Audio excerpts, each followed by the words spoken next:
आज के इस विशेष एपिसोड में हमारे खास मेहमान हैं मुख्तार अब्बास नकवी साहब। नकवी साहब भारत सरकार में मंत्री हैं और ख़ास तौर से अल्पसंख्यक मामलों के दायित्व इनके पास है। इस समय पूरे देश में एक बार फिर चर्चा चल रही है अल्पसंख्यकों के बारे में, उनके हक के बारे में, उनकी समस्याओं के बारे में।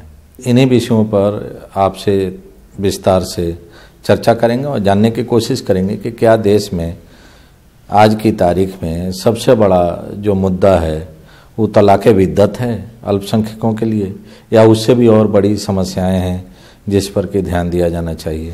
मुझे लगता है कि तलाक़े बिद्दत या ट्रिपल तलाक़ या इंस्टेंट तलाक़ कोई मतलब मुसलमानों का सबसे बड़ा मुद्दा है, ये मैं मानने को तैयार नहीं हूँ। हाँ, एक कुरीति है, कुप्रथा है, उसका खात्मा होना चाहिए। और वाचन जी, जो सबसे इम्पॉर्टेंट चीज़ है वो ये है कि अगर आपको याद होगा 1986 का वक्त, जब शाहबानो का जजमेंट आया था, और जजमेंट आने के बाद जो मुस्लिम तंजीमें थीं, जो मुस्लिम समाज था ज़्यादातर, वो बिल्कुल तैयार नहीं था कि वो किसी भी तरह से किसी भी रूप में रिफॉर्म के रास्ते पे चले। चाहे वो बोट क्लब की रैली रही हो, चाहे रामलीला मैदान पे हुई हो रैली, या मुल्क के तमाम अलग अलग हिस्सों में रैलियां हुई हो, और लोगों ने बहुत स्ट्रॉन्ग अपोजिशन किया। और उसका नतीजा था कि उस वक्त कांग्रेस पार्टी झुकी और उसने जो सुप्रीम कोर्ट का डिसीजन था शाहबानो मामले पे, उसको निष्प्रभावी करने के लिए पार्लियामेंट में कानून बनाया। अभी जो ट्रिपल तलाक का इशू है, ये शुद्ध रूप से रिफॉर्म से जुड़ा हुआ है, कुरीतियों और कुप्रथाओं को ख़त्म करने से जुड़ा हुआ है।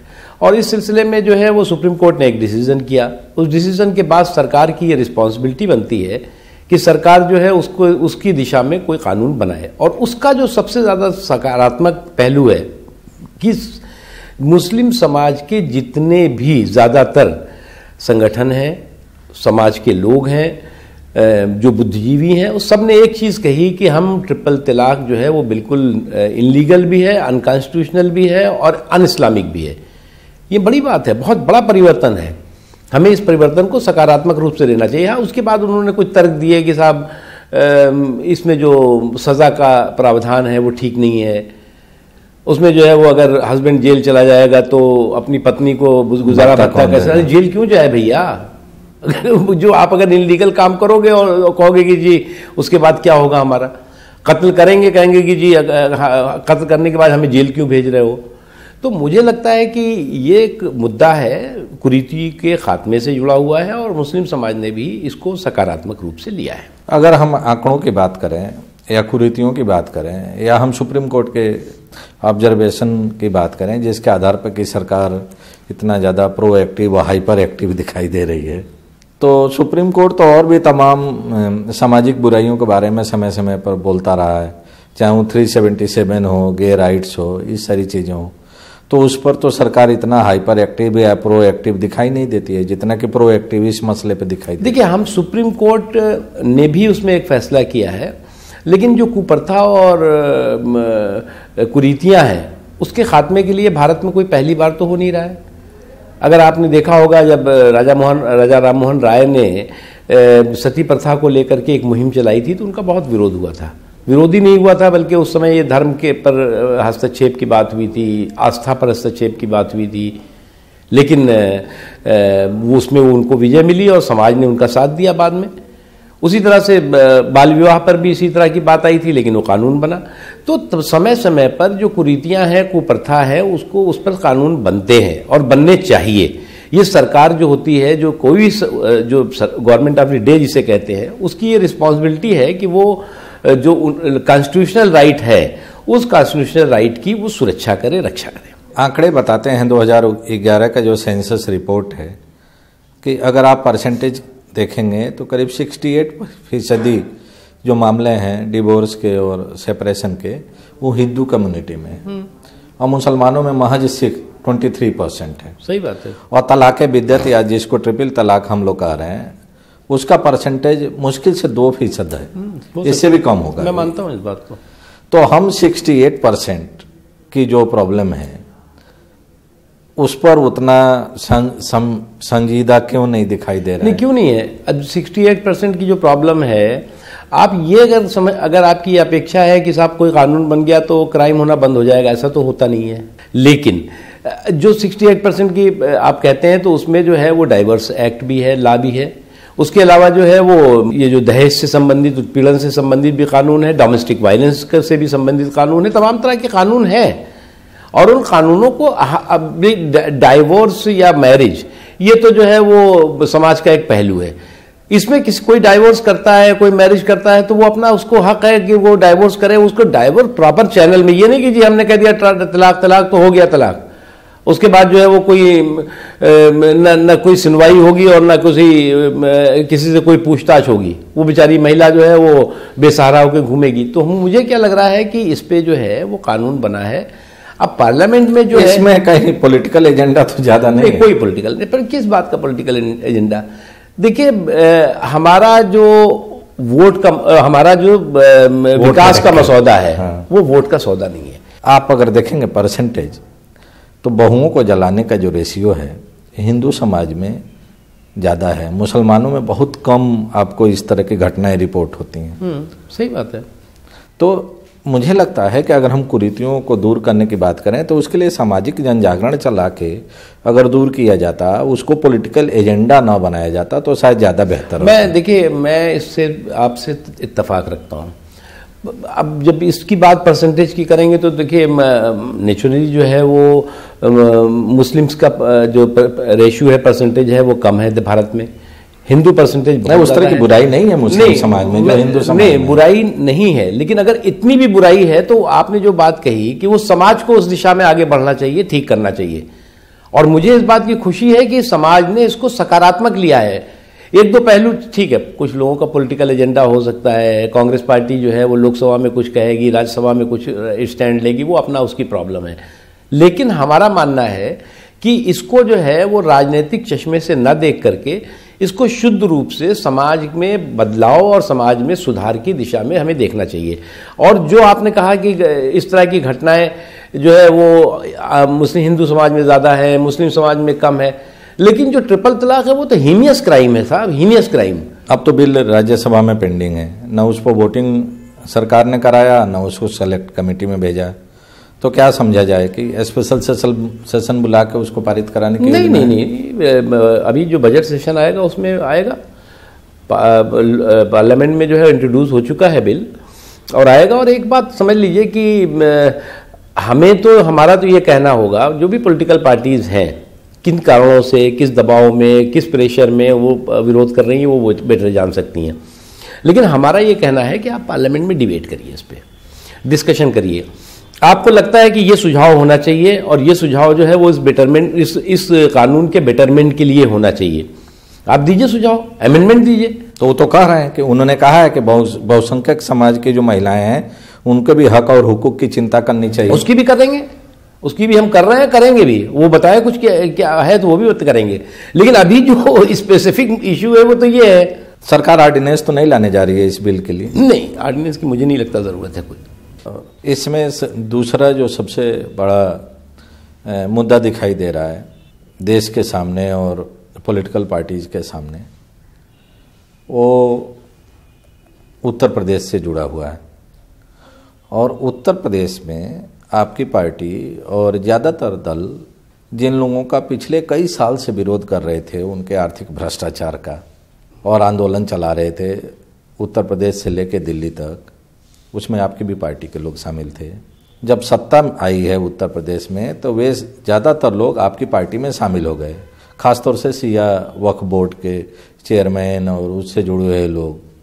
नहीं, हमारी पार्टी में तो कोई ऐसा आदमी नहीं आया। और अब वो घूम घूम आपके दल के बड़े नेताओं से मुलाकात करते हैं और बयान देते हैं राम मंदिर के बारे में। और बशेन जी, मैं एक बात और अब यहाँ तक उन्होंने कहा दिया कि मदरसों के बारे में मैं बताऊं, तो मदरसों के बारे में जो जितना मुझे ध्यान है कि एक बयान मुशर्रफ साहब का आया था पाकिस्तान में जब वो राष्ट्रपति बने कि madrasas are breeding centre of terrorism, और उसी तरह का बयान वसीम रिजवी ने दे दिया। आप इसको कितना मुनासिब? मैं किसी व्यक्ति पे नहीं जाता। क्या प्रधानमंत्री जी ने ऐसा कोई बयान दिया है?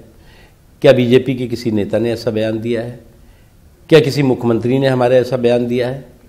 या मैंने ऐसा बयान दिया है? कुछ लोगों की दिक्कत क्या है कि कुछ लोगों ने इस तरह के बेसुरे और बेहुदा बातें कहने की किसी से सुपारी ले रखी है और वो इस तरह की बातें करते हैं। मदरसों का जहाँ तक सवाल है, मैं मदरसों में पढ़ा हूँ। शुरुआत में मैं कोई कॉन्वेंट से नहीं पढ़ा हूँ। मदरसा मतलब कि छोटे छोटे स्कूल जो हैं वहाँ मैंने पढ़ा है। अब मैं क्या टेररिस्ट हो गया क्या? अरे भाई, मदरसे भी अच्छी व्यवस्था, अच्छे काम भी कर रहे हैं, अच्छी जो है वो वहाँ पर पढ़ाई भी हो रही है। और जब डॉक्टर मुरली मनोहर जोशी जी 1998 में जब HRD मिनिस्टर थे, उस वक्त उन्होंने मदरसों के रिफॉर्म का एक मुहिम चलाई थी, जिसका कि तमाम मदरसों ने बहुत पॉजिटिव तरीके से लिया था और कहा था कि आप मदरसों में जो धार्मिक शिक्षा है वो आप कराइए, लेकिन मुख्य धारा की शिक्षा भी साथ कराइए। मैथ पढ़ाइए, साइंस पढ़ाइए, उसके अलावा हिंदी पढ़ाइए, इंग्लिश पढ़ाइए, कंप्यूटर पढ़ाइए। और उसका बहुत पॉजिटिव असर हुआ। और आज भी हमारी मिनिस्ट्री है, HRD मिनिस्ट्री है, वो उनको मुख्य धारा की शिक्षा के साथ जोड़ने का काम कर रही है। मदरसों का जो लोग इतिहास से अनभिज्ञ हैं, अज्ञानी हैं, वो जो है वो इस तरह की बातें करते हैं। क्योंकि आप अगर आज़ादी की लड़ाई में देखिए, मौलाना हसरत मोहानी से लेकर के और तमाम जो महान राष्ट्रभक्त थे और महान स्वतंत्रता संग्राम सेनानी थे, मौलाना अब्दुल कलाम आज़ाद से लेकर के, वो जुड़े हुए थे मदरसों से। हाँ, कुछ जगहों पे अगर इस तरह की घटनाएं आती हैं तो उस पर कानून के तहत उस पर कार्रवाई होनी चाहिए, हम इसके खिलाफ नहीं हैं। लेकिन आप सारे मदरसों को एक ही तस्वीर से पेंट कर देंगे, मैं इसके खिलाफ हूँ। और अगर आप यूपी का देखिए अभी उदाहरण, अब यूपी में योगी आदित्यनाथ जी जब सरकार में आए तो इस तरह की बातें आई। उन्होंने क्या है, सारे मदरसों को कहा कि भैया तुम अपना लेखा जोखा दे दो, तुम्हें फंडिंग कहाँ से होती है, नंबर 1, तुम्हारे पास इंफ्रास्ट्रक्चर क्या है, नंबर 2, तुम्हारे यहाँ बच्चे कितने पढ़ते हैं, तुम्हारे यहाँ टीचर कितना है, तुम क्या क्या पढ़ाते हो, क्या क्या नहीं पढ़ाते हो। और मुझे खुशी है कि मोर देन 95% मदरसों ने विद इन द टाइम, 2-3 महीने का टाइम या 4 महीने का दिया था, विद इन टाइम अपना सारा लेखा जोखा यूपी सरकार को दे दिया। ये मामूली बात नहीं है, ये पॉजिटिव चीज़ है। इसलिए अगर कहीं पर भी कुछ आइसोलेटेड केसेस हैं कि इस तरह की घटनाएं और इस तरह की गतिविधियां चल रही हैं, तो वो मदरसों की भी रिस्पांसिबिलिटी है कि ऐसे लोगों को चिन्हित करके उनके खिलाफ जो है कार्रवाई के लिए सरकार को कहें। और सरकार की भी रिस्पांसिबिलिटी है कि ऐसे लोग, जो लोग की इस तरह की गतिविधियों में, वो देश के भी दुश्मन है और मदरसों के जो सम्मान और विश्वास है उसके भी दुश्मन है वो लोग। नहीं, लेकिन जो सज्जन इस तरह के बयान दे रहे हैं उनके ऊपर खुद आर्थिक भ्रष्टाचार के करीब दर्जनों मामले दर्ज हैं और पिछली सरकार के टाइम में ही दर्ज थे। और चुनाव में ये वायदा किया था भारतीय जनता पार्टी ने कि सत्ता मिलने के बाद ऐसे लोगों के खिलाफ कार्रवाई होगी, आप फिक्र मत करिए। तो कब होगी? अब तो लग रहा है कि सारी जांच रोक दी गई। कार्रवाई बहुत जल्दी होगी। और जो भी इस तरह के लोग हैं, मैं किसी का नाम नहीं लेता, जो भी ऐसे लोग हैं वो कितना भी हाथ पैर इधर उधर फेंकें, कितना भी जो है वो गलत बयानी करें और कितना भी जो है वो मदरसों को कोसें, चाहे किसी और को कुछ करें, उससे कुछ फर्क नहीं पड़ने वाला है। दूसरा सवाल है कि अल्पसंख्यक कल्याण मंत्री के नाते या इस विभाग की आपके पास जिम्मेदारी है, आपकी नज़र में अगर हम 5 सबसे ज़्यादा बर्निंग इशू की बात करें तो अल्पसंख्यक समाज के लिए कौन से हैं जिसको कि प्रायोरिटी पर लेके उसको एड्रेस करना चाहिए? देखिए, हमारा मानना है विश्वपाशन जी कि डेवलपमेंट विद डिग्निटी, सम्मान के साथ सशक्तिकरण समाज का हर तबका चाहता है और अल्पसंख्यक भी यही चाहता है कि उसका सम्मान के साथ सशक्तिकरण हो। उसमें जो है वो उसके सशक्तिकरण को जो है वो सियासीकरण में ना बदला जाए। और मैं अगर अपने 3 साल का लेखा जोखा दूं तो एक बहुत कठिन समय है। चारों तरफ जो आपने कहा, इस तरह के हमले होते हैं, इस तरह के बयान आते हैं, इस तरह की जो है अनगाइडेड मिसाइल्स घूमती रहती हैं, जिनका जो है ना घर पता, ना ठिकाना पता, न तो किसी से उनका जुड़ाव, ना किसी से जुड़ाव नहीं, क्या है क्या नहीं है, वो भी एक माहौल ख़राब करते हैं। तो मैं तो इतना ही कहूँगा कि दौर है संग आजमाई का और हम आईना से जाते हैं। तुम हवाओं को हौसला बख्शो, हम चिरागों की लौ बढ़ाते हैं। तो ये इस दौर में जो है वो आपको जो है वो अपने जो आपका मैंडेट है मैंडेट माने कि आखिरी आदमी के आंखों में खुशी और उसकी जिंदगी में खुशहाली आ सके। ये मैंडेट था हाँ 2014 में। हाँ, और इस मैंडेट को हमें पूरा करना ही है, उसको याद रखना चाहिए। याद रखना है। और ये हमारा जो है वो राजधर्म है, राष्ट्र धर्म है, और इस राष्ट्र धर्म से ना डिगे हैं ना डिगेंगे। और इसको लेकर के हमने जो है शैक्षणिक सशक्तिकरण के लिए, सामाजिक सशक्तिकरण के लिए और रोजगार के लिए ये तमाम तरह के हमने काम किए हैं। और अगर आप देखें तो हमें इसमें कोई हमारा बहुत योगदान मैं नहीं मानता, लेकिन हमने आते ही जो है वो एक सच्चर कमेटी ने रिपोर्ट दे दी कि साहब मुस्लिम समाज में या अल्पसंख्यक समाज में तो IAS IPS हो ही नहीं रहे हैं, आज़ादी के बाद से एकदम गिरता चला जा रहा है। हमने जो है वो फ्री कोचिंग शुरू कराई। कोचिंग बहुत महंगी होती है इसकी, और उसका नतीजा हुआ कि 2017 में लगभग 126-27 जो है वो अल्पसंख्यक समाज से IAS बने, और उसमें जो है वो 52 से ज़्यादा मुस्लिम समाज के बने। ये कोई हमारा योगदान नहीं, उनमें कैपेबिलिटी थी, काबिलियत थी, लेकिन उनको मौका कैसे मिल सके, इसको उस मौके को हमने उस रास्ते को आसान करने की कोशिश की। उसके अलावा जो है अभी इस बार हम 1,50,00,000 छात्र छात्राओं को हम जो है वो स्कॉलरशिप देने जा रहे हैं, पहली बार इतिहास में। अब इन लोगों ने क्या किया कि फंसा रखा था हज में, वक्फ में, छोटी छोटी चीज़ों में। हमने हज वक्त में फंसाया नहीं। हमने भी इस बार जो है वो हिंदुस्तान का जो है वो 1,75,000 मुसलमान जो है वो हज करने जा रहा है, जो इतिहास में आज़ादी से लेकर आज तक के इतिहास में सबसे बड़ा नंबर होगा। तो ये छोटी छोटी चीज़ों को जो है वो फंसा के रखते थे, हम उनको आसान बनाते हैं, रास्ता बना रहे हैं। और आने वाले दिनों में हमारे लिए रोज़गार एक प्राथमिकता है। हम हुनर हाट के माध्यम से दस्तकारों, शिल्पकारों और जो कारीगर हैं उनको जो है वो रोज़गार और रोज़गार के अवसर दिला रहे हैं। उसके अलावा जो है शिक्षा के क्षेत्र में आसानी हो सके उसको हम कर रहे हैं। स्किल डेवलपमेंट के क्षेत्र में हमने बहुत बड़े पैमाने पर इस काम शुरू किया है, जिसका कि बहुत प्रभाव पड़ा है, बहुत प्रभाव असर दिखाई पड़ रहा है। तो वो सब चीज़ें हम कर रहे हैं। सीखो कमाओ हमारी योजना है, गरीब नवाज डेवलपमेंट योजना है, नई रोशनी है, नया सवेरा, ये तमाम योजनाएं हैं जिन योजनाओं को हम ज़मीन पे उतार रहे हैं। और हम ज़मीन पे कमरे में नहीं बैठ के उतारते, मैं खुद जाता हूँ। तो ये माना जाए कि सरकार इक्वल अपॉर्चुनिटी देने के मूड में है? बिल्कुल, हम इक्वल अपॉर्चुनिटी देने के मूड में नहीं है, देना चाहते हैं और दे रहे हैं।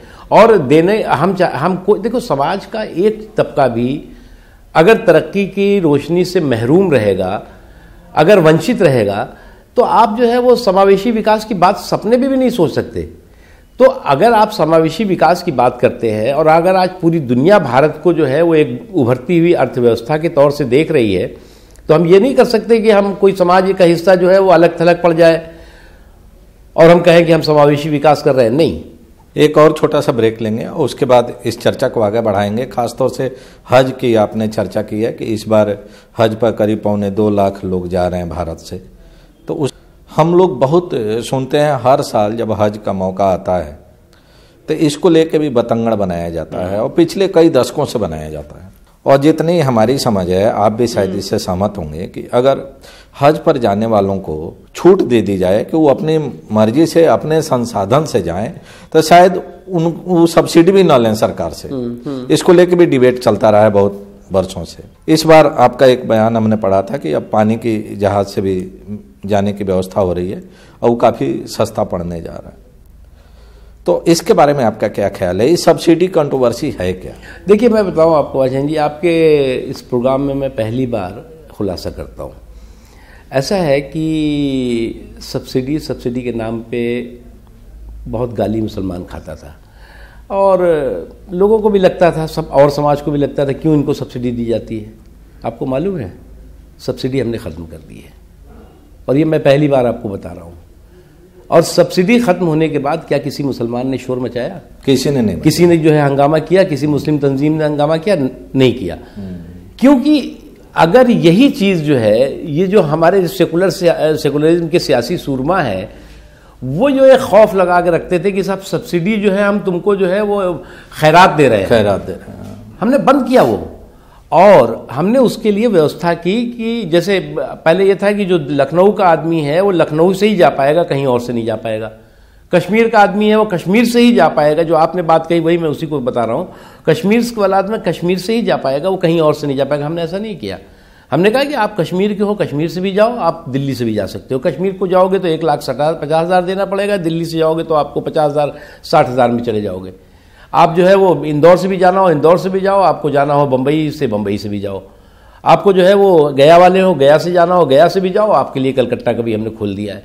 उससे क्या हुआ कि लोगों को चॉइस हो गई। अगर आप पैसे वाले हैं तो आप वहाँ से जाइए, अगर आप पैसे नहीं, थोड़ा पैसे आप अफोर्ड नहीं कर सकते तो आपको दूसरा हमने सस्ता रास्ता दिखा दिया।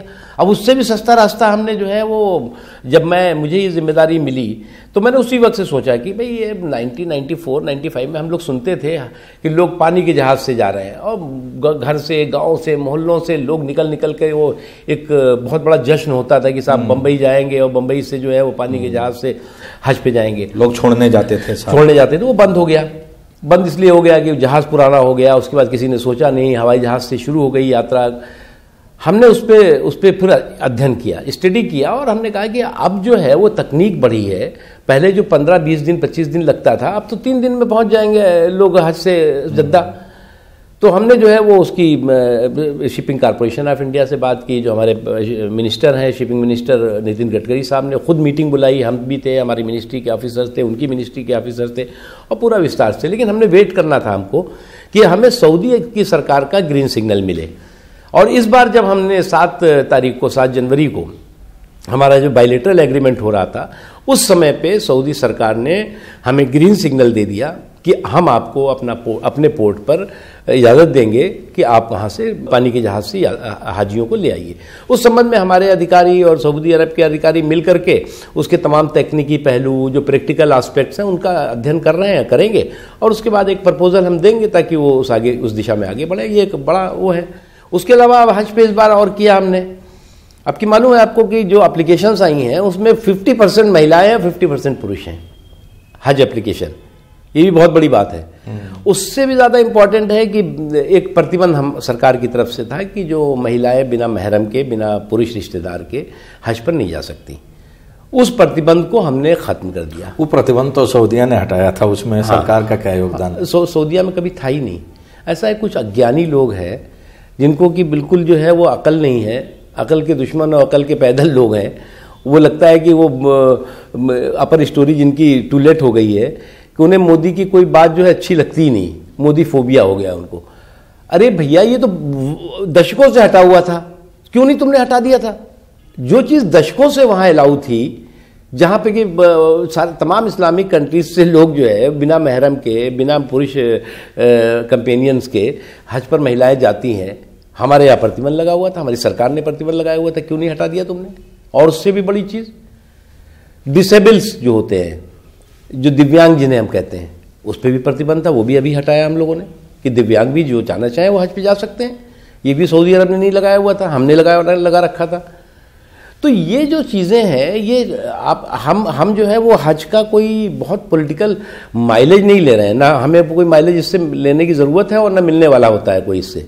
लेकिन जो है वो ये जिम्मेदारी, ये रिस्पॉन्सिबिलिटी, जब हम कहते हैं कि ये हमारा जो है वो राजधर्म है, राष्ट्र धर्म है, कि हम समाज के हर तबकों के आर्थिक, सामाजिक और धार्मिक जो ज़रूरतें हैं, जो सरकार को करने लायक है, उसको ईमानदारी से करना है। अभी चुनाव होने जा रहा है 4-5 राज्यों में, क्या मुद्दा वहाँ का रीजनलिज्म रहेगा कि नेशनल? देखिए, जो राज्यों के चुनाव होते हैं, राज्यों के चुनाव के मुद्दे, पहली बात तो राज्यों के जो उस संबंधित राज्य का जो मुद्दा होता है वो एक उसको डोमिनेट करता है हमेशा। दूसरा ये है कि नेशनल इश्यूज़ जो है वो इकोनॉमिक इश्यूज़ भी होते हैं, डेवलपमेंट के रिलेटेड इश्यूज़ भी होते हैं, और तमाम जो इंपॉर्टेंट इश्यूज़ हैं, लाइन ऑर्डर से रिलेटेड इश्यूज़, ये सारे होते हैं। इन इश्यूज़ को लेकर के भारतीय जनता पार्टी चुनाव लड़ेगी, और भारतीय जनता पार्टी जो केंद्र बिंदु मुद्दा होता है वो विकास का होता है। अब विकास के मुद्दे पर जो है वो तमाम तरह के मुद्दों का तड़का लगता रहता है, लेकिन वो मुद्दा जो है वो मूल मुद्दा है। जब लगता है अब ऐसा है कि दाल बनती है तो दाल का मुख्य, उस दाल की हांडी में दाल होती है, अब उसमें घी का तड़का लगाइए, आप तेल का तड़का लगाइए, या आप किसी और चीज़ का तड़का लगाइए, उसका कोई वो नहीं है। तड़के की महक आएगी लेकिन जो स्वाद आएगा वो दाल का आएगा। तो बीजेपी भी वही करती है कि नहीं, हम नहीं करते, कोई और भी करे, हम तो इसकी बात कर रहे हैं। हमारा तो मुद्दा डेवलपमेंट विद डिग्निटी। बहुत बहुत धन्यवाद हमारे चैनल से बात करने के लिए। Thank you.